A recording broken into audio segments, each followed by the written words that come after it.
कहानी सीरीज में हम लोग आज मुंशी प्रेमचंद द्वारा रचित बड़े घर की बेटी की कहानी सुनेंगे।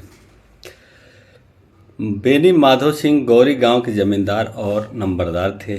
उनके पितामह किसी समय बड़े धन्य धान्य संपन्न थे। गांव का पक्का तालाब और मंदिर, जिसकी अब मरम्मत भी मुश्किल से थी, उन्हीं की कीर्ति स्तंभ थे। कहते हैं इस दरवाजे पर हाथी झूमता था। अब उसकी जगह एक बूढ़ी भैंस थी, जिसके शरीर में अस्थि पंजर के सिवा और कुछ शेष न रहा था, पर दूध शायद बहुत देती थी, क्योंकि एक न एक आदमी हांडी लिए उसके सिर पर सवार ही रहता था। बेनी माधव सिंह अपनी आधी से अधिक संपत्ति वकीलों को भेंट कर चुके थे। उनकी वर्तमान समय 1000 रुपये वार्षिक से अधिक न थी। ठाकुर साहब के 2 बेटे थे। बड़े का नाम श्रीकंठ सिंह था। उसके बहुत दिनों के परिश्रम और उद्योग के बाद बीए की डिग्री प्राप्त की। अब एक दफ्तर में नौकर था। छोटा लड़का लाल बिहारी सिंह दोहरे बदन का सजीला जवान था। भरा हुआ मुखड़ा, चौड़ी छाती, भैंस का 2 सेर ताज़ा दूध वह उठकर सवेरे पी जाता था। श्रीकंठ सिंह की दशा बिल्कुल विपरीत थी। इन नित्य प्रिय गुणों को उन्होंने बीए इन्हीं 2 अक्षरों पर निछावर कर दिया था। इन 2 अक्षरों ने उनके शरीर को निर्बल और चेहरे को कांतिहीन बना दिया था। इसी से वैदिक ग्रंथों पर उनका विशेष प्रेम था। आयुर्वेदिक औषधियों पर उनका अधिक विश्वास था। शाम सवेरे से उनके कमरे में प्रायः खरल की सुरीली कड़मधूर ध्वनि सुनाई दिया करती थी। लाहौर और कलकत्ते के वैद्य से बड़ी लिखा पढ़ी रहती थी। श्रीकंठ इस अंग्रेजी डिग्री के अधिपति होने पर भी अंग्रेजी सामाजिक प्रथाओं के विशेष प्रेमी न थे, बल्कि वह बहुधा बड़े जोर से उसकी निंदा और तिरस्कार किया करते थे। इसी गांव से गांव में उनका बड़ा सम्मान था। दशहरे के दिन में वह बड़े उत्साह से रामलीला में सम्मिलित होते और स्वयं किसी न किसी पात्र का पाठ लेते थे। गौरीपुर में रामलीला के वहीं जन्मदाता थे।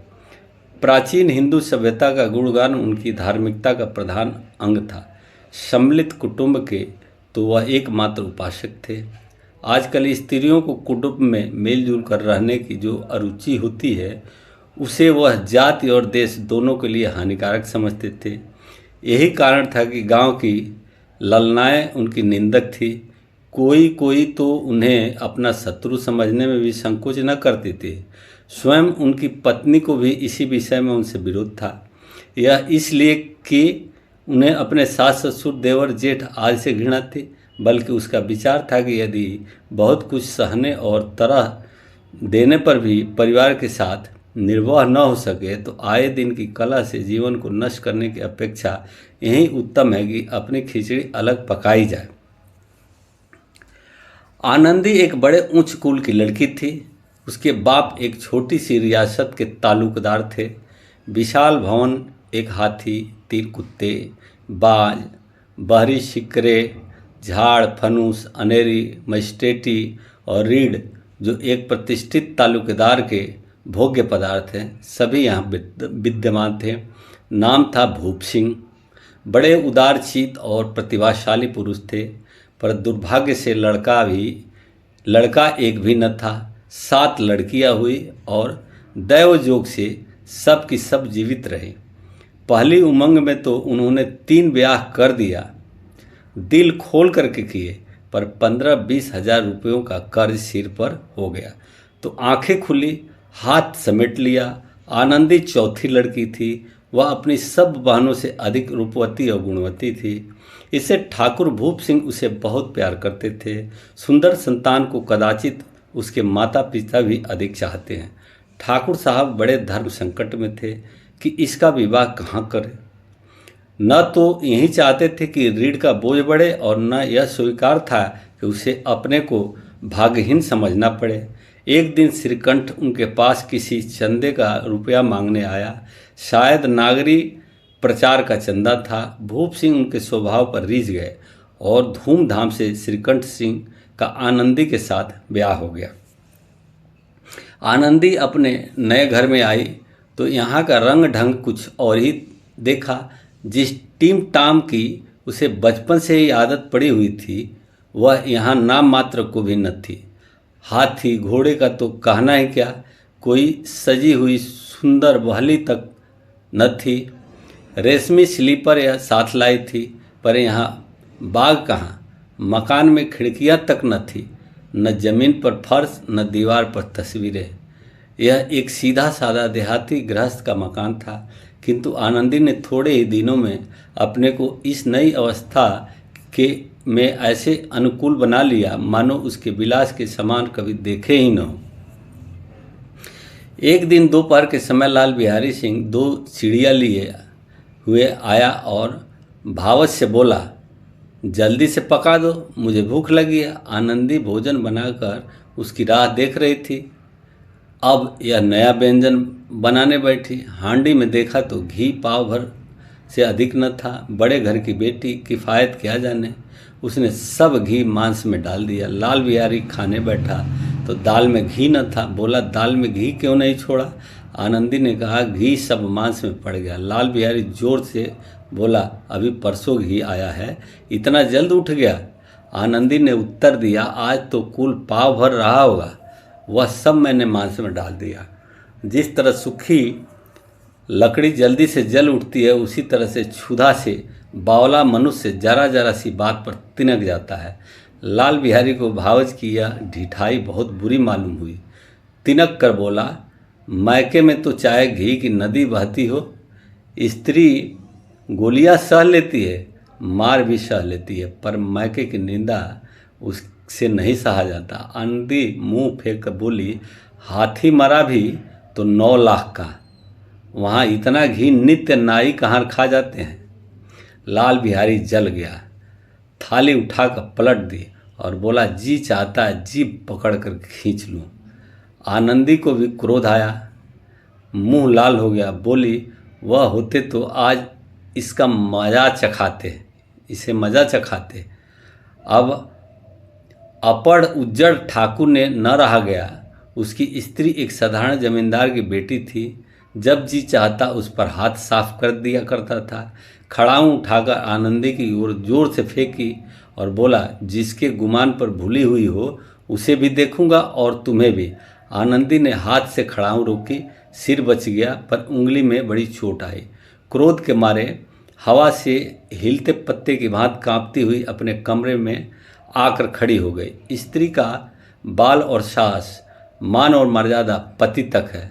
उसे अपने पति के ही बल और पुरुषत्व का घमंड होता है। आनंदी खून का घूंट पीकर रह गए।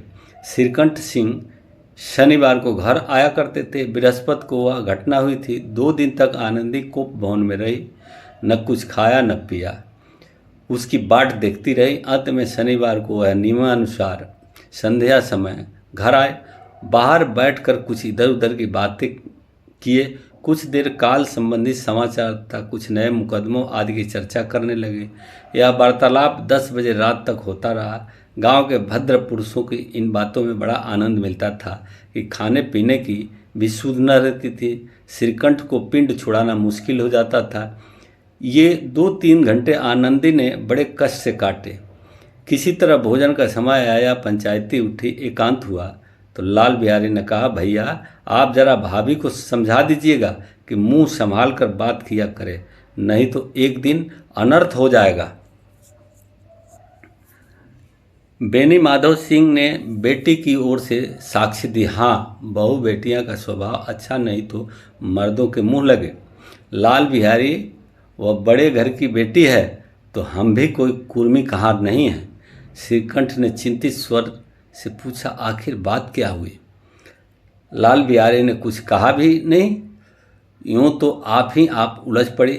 मैके के सामने हम लोगों को कुछ समझती ही नहीं। श्रीकंठ खा पी कर आनंदी के पास गए। वह भरी बैठी थी। यह हजरत भी कुछ तीखे थे। आनंदी ने पूछा, चित्त तो प्रसन्न है? श्रीकंठ बोले, बहुत प्रसन्न है, पर तुमने आजकल घर में यह क्या उपद्रव मचा रखा है? आनंदी की त्योरियों पर बल पड़े। झुंझलाहट के मारे बदन में ज्वाला सी धक उठी। बोली, जिसके तुमसे यह आग लगाई है उसे पाऊँ तो मुंह झुलस दूँ। श्रीकंठ, इतनी गर्म क्यों होती हो? बात तो कहो। आनंदी, क्या कहूँ, यह मेरे भाग्य का फेर है, नहीं तो गंवार छोकरा जिसको चपरासी करने का भी शऊर नहीं, उसे खड़ाऊ से मारकर यूं न अकड़ता। श्रीकंठ, सब हाफ साफ कहो तो मालूम हो, मुझे तो कुछ पता ही नहीं। आनंदी, परसों तुम्हारे लाडले भाई ने मुझसे मांस पकाने को कहा। घी हांडी में पाव भर से अधिक न था, वह सब मैंने मांस में डाल दिया। जब खाने बैठा तो कहने लगा दाल में घी नहीं है। बस इसी पर मेरे मैके को भरा बुला कहने लगा। मुझसे न रहा गया। मैंने कहा कि वहाँ इतना घी तो नाई कहार खा जाते हैं और किसी को जान भी न पड़ता।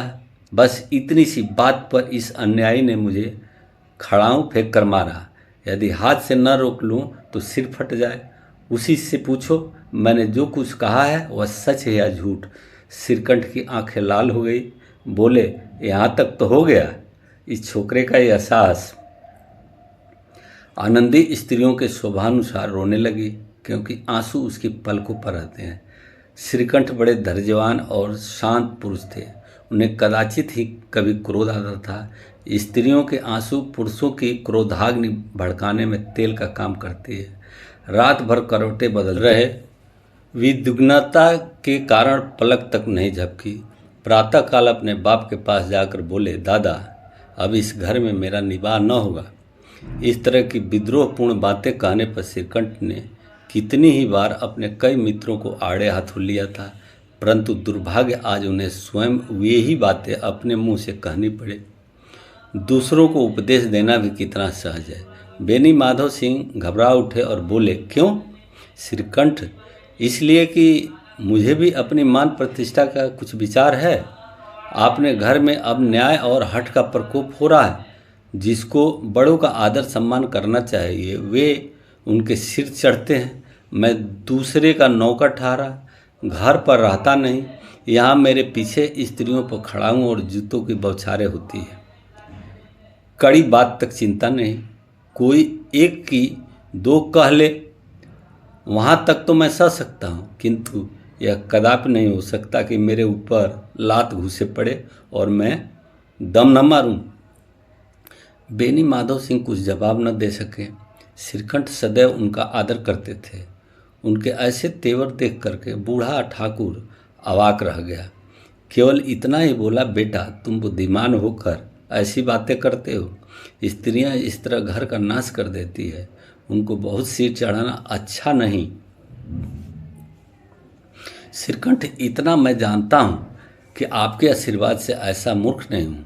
आप स्वयं जानते हैं कि मेरे ही समझाने बुझाने से इसी गांव में कई घर संभल गए, पर जिस स्त्री की मान प्रतिष्ठा का ईश्वर के दरबार में उदारता न हो, उसके प्रति ऐसा घोर अन्याय और पशुवत व्यवहार मुझे असह्य है।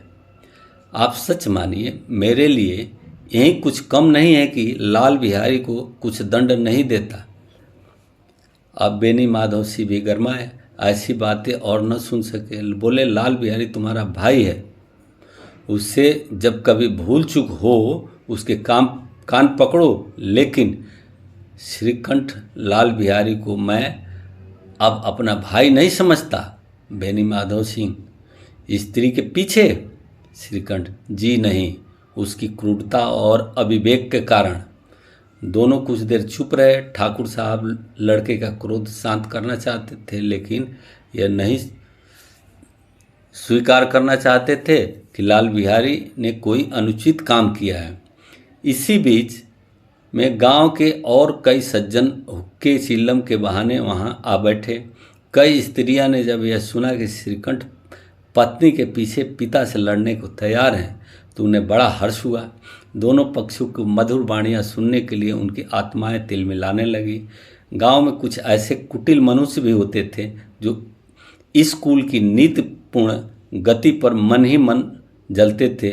वे कहा करते थे, श्रीकंठ अपने बाप से दबता है इसलिए वह दब्बू है, उसने विद्या पढ़ी इसलिए वह किताबों का कीड़ा है। बेनी माधव सिंह उसकी सलाह के बिना कोई काम नहीं करते, यह उसकी मूर्खता है।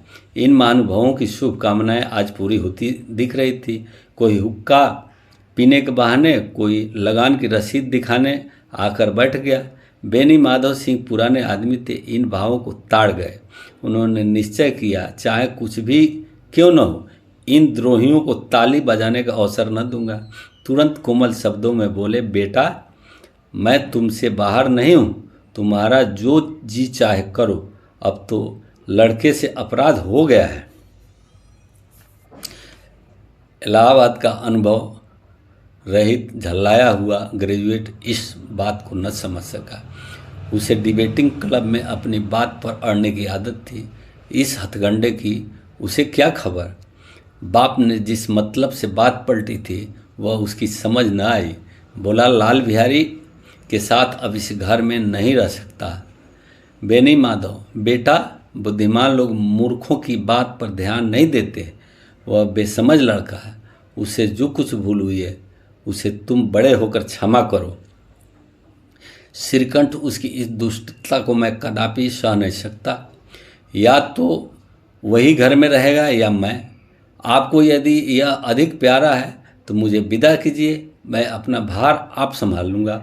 यदि मुझे रखना चाहते हैं तो उससे कहिए जहाँ चाहे चला जाए, बस यह मेरा अंतिम निश्चय है। लाल बिहारी सिंह दरवाजे की चौखट पर चुपचाप खड़ा बड़े भाई की बातें सुन रहा था।